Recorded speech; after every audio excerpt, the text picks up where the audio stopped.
رکن الدین بیبرس نے تاتاریوں کی جنگی چال ان کے خلاف ہی استعمال کی تھی۔ عمیر کے ساتھ مل کر اس نے شام میں دور دور تک یلغار کی اور شام کی مسلم آبادی کو وہ اپنے ساتھ مصر لے گیا۔ گاؤں خالی کر کے انہیں آگ لگا دی گئی، باغات کے درخت کاٹ ڈالے گئے اور درہ فرات تک ساری گھاس جلا دی۔ اس طرح ہلاکو بھیڑیے کی طرح دندناتا ہوا مصر پر حملہ آور نہ ہو سکتا تھا، کیونکہ درہ فرات سے لے کر صحرائے سینا تک اسے کہیں بھی اپنے گھوڑوں کے لیے خوراک میسر نہ ہو سکتی تھی۔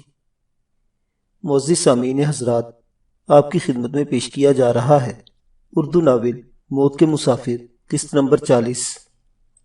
شام کے قلعہ بند صلیبیوں کی طرف سے اب اسے کوئی خطرہ نہ رہا تھا۔ ایک تو موت کے مسافروں نے انہیں پہلے ہی کئی جنگوں میں ان کی کمر توڑ دی تھی، اور پھر گلیلی کے میدان میں کتبوغا کے قتل اور تاتاری لشکر کی تباہی کے باعث ان پر مسلمانوں کی طرف سے ایک دہشت چھا گئی تھی۔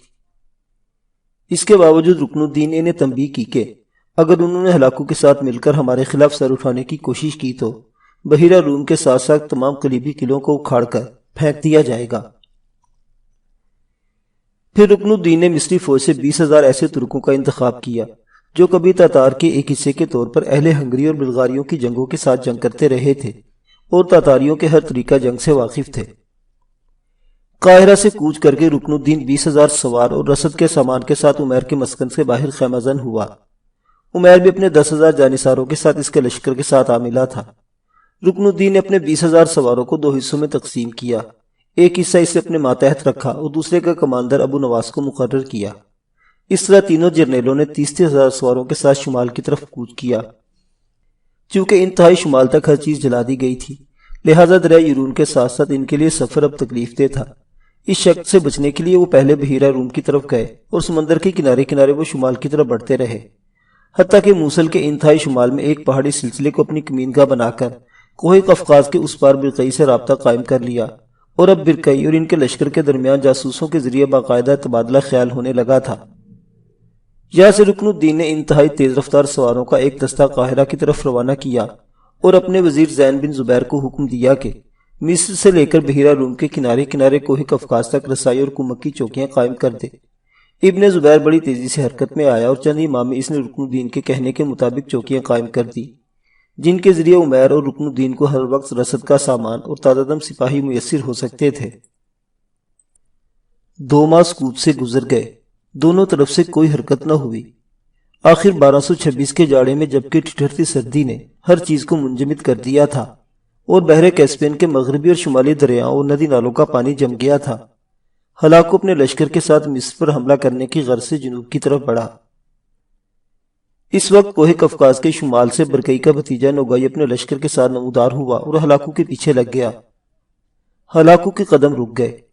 اسے ابھی اس بات کا علم نہ تھا کہ اس کے قریبی رکن الدین بیبرس اور عمیر بھی اپنے لشکر کے ساتھ کمین گاہوں میں چھپے بیٹھے ہیں۔ ہلاکو نے مصر پر حملہ کرنے سے قبل برقعی پر حملہ آور ہونے کا مصمم ارادہ کر لیا تھا۔ ہلاکو واپس لوٹا اور شمال کی طرف بڑھا۔ رکن الدین اور عمیر بھی اپنے لشکر کے ساتھ کچھ فاصلہ رکھ کر اس کے پیچھے پیچھے تھے۔ ہلاکو نے کوہ قفقاز کے برف پوش دروں کو عبور کیا اور نوگائی کے لشکر پر حملہ آور ہوا۔ نوگائی نے تھوڑی دیر تک ڈٹ کر مقابلہ کیا، پھر وہ شمال کی طرف درہ تیرک کی طرف بھاگ کھڑا ہوا۔ ہلاکو اپنے لشکر کے ساتھ اس کے تعاقب میں لگ گیا اور ہلاکو کے پیچھے ترکوں اور موت کے مسافروں کا لشکر عمیر اور رکن الدین کی سرکردگی میں بھاگ رہا تھا۔ تینوں لشکر آگے پیچھے درہ تیرک پر جمی ہوئی برف پر اپنے گھوڑے دوڑاتے ہوئے دریا کو عبور کر گئے۔ نوگائی درہ تیرک کو عبور کر کے اب درہ وولگا کی طرف بھاگ رہا تھا۔ نوگائی کی یہ ایک جنگی چال تھی جو اس نے رکن الدین اور عمیر سے پیغام رسانی کے ذریعے طے کی تھی، اور وہ اس پر تیزی سے عمل کر رہا تھا، جبکہ ہلاکو نوجوان نوگائی کی ہر چال سے بے خبر اس طرح اس کا تعاقب کر رہا تھا جیسے بھوکے بھیڑیے گورخروں کے گلوں کے پیچھے بھاگتے ہیں۔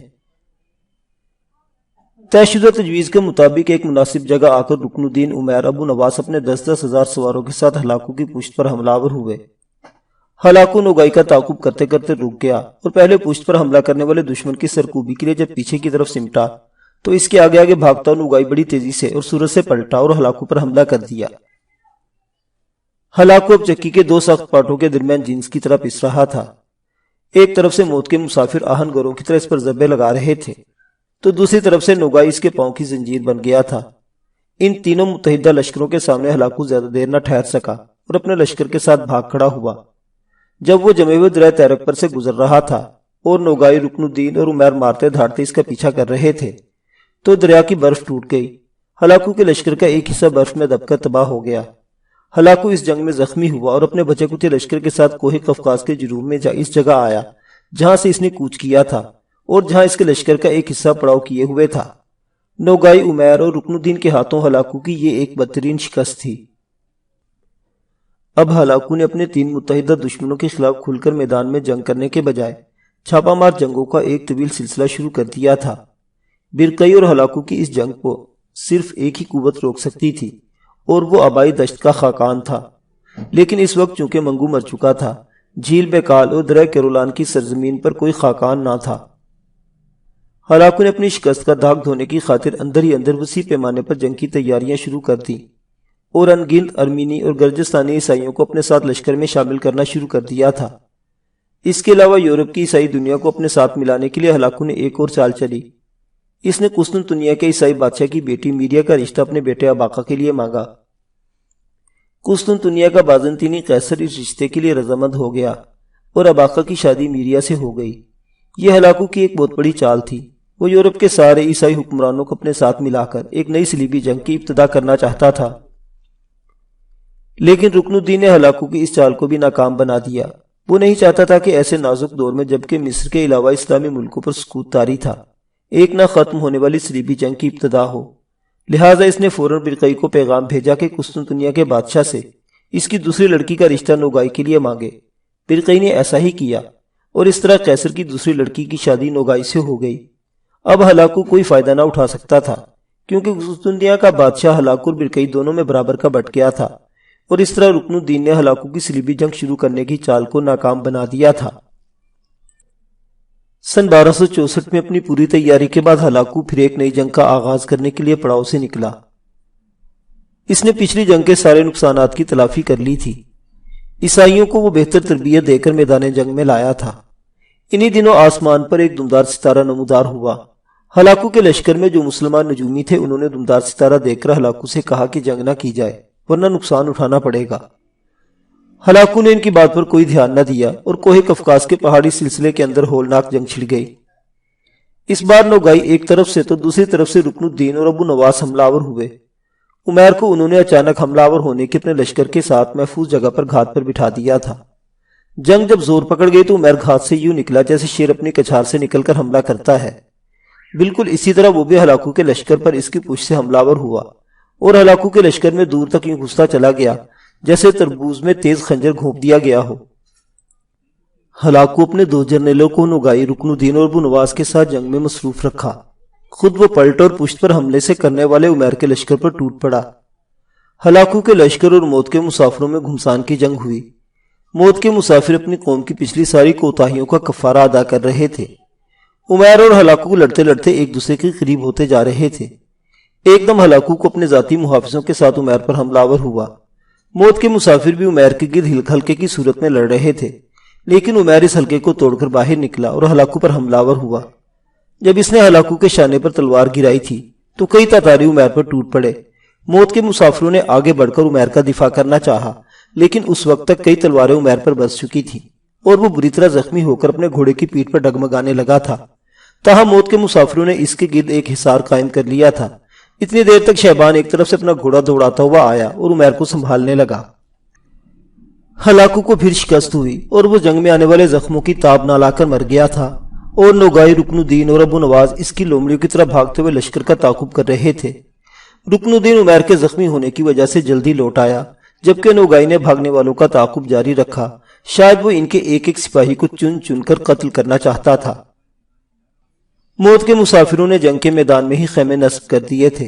ایک خیمے کے اندر چٹانوں کے اوپر گدے ڈال کر انہوں نے عمیر کو لٹا دیا تھا اور شیبان اس کے زخموں کی دیکھ بھال کرنے لگا تھا۔ عمیر پر ابھی تک غشی طاری تھی۔ رکن الدین اور ابو نواس جب ہلاکو کے لشکر کے تعاقب سے واپس آئے تھے، انہوں نے عمیر کو زخمی ہو جانے کا سنا تو وہ بھاگتے ہوئے اس کے خیمے میں گئے جس کے اندر عمیر کو رکھا گیا تھا۔ انہوں نے دیکھا عمیر بری طرح زخمی تھا، اس پر ابھی تک غشی طاری تھی اور شیبان اس کے زخموں کی دیکھ بھال کر رہا تھا۔ رکن الدین اور ابو نواس کو دیکھتے ہی شیبان کھڑا ہو گیا۔ تینوں تھوڑی دیر تک نیم بے ہوشی کے عالم میں پڑے عمیر کو بڑی مایوسی سے دیکھتے رہے۔ عمیر کی حالت دیکھ کر ابو نواس کی آنکھوں میں آنسو آ گئے تھے۔ شہبان کی طرف دیکھتے ہوئے ابو نواس نے اپنے ہونٹ کاٹتے ہوئے پوچھا، میرے آقا کے زخم کب تک ٹھیک ہو جائیں گے؟ شہبان نے منہ سے کوئی جواب نہ دیا۔ اس کی گردن جھک گئی اور اس نے بھیگی پلکوں کے ساتھ نفی میں سر ہلا دیا۔ اس جواب پر ابو نواس کے جسم میں آگ لگ گئی تھی۔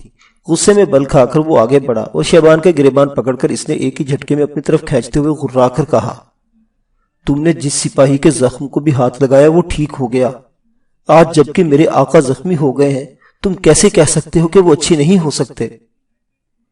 ابو نواس پر جنون طاری ہو گیا تھا۔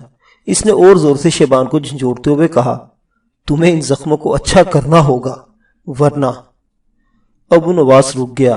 شاید اسے احساس ہو گیا تھا کہ اس نے شہبان کا گریبان پکڑ کر غلطی کی ہے، لہٰذا اس نے شہبان کا گریبان چھوڑ دیا اور شہبان کے قدموں پر گرتے ہوئے اس نے دکھ اور غم سے لڑتی ہوئی آواز میں کہا، اگر عمیر بن خزام کو کچھ ہو گیا تو ابو نواس زندہ نہ رہ سکے گا، وہ اس کے غم اور جدائی میں گھل گھل کر خود ہی مر جائے گا۔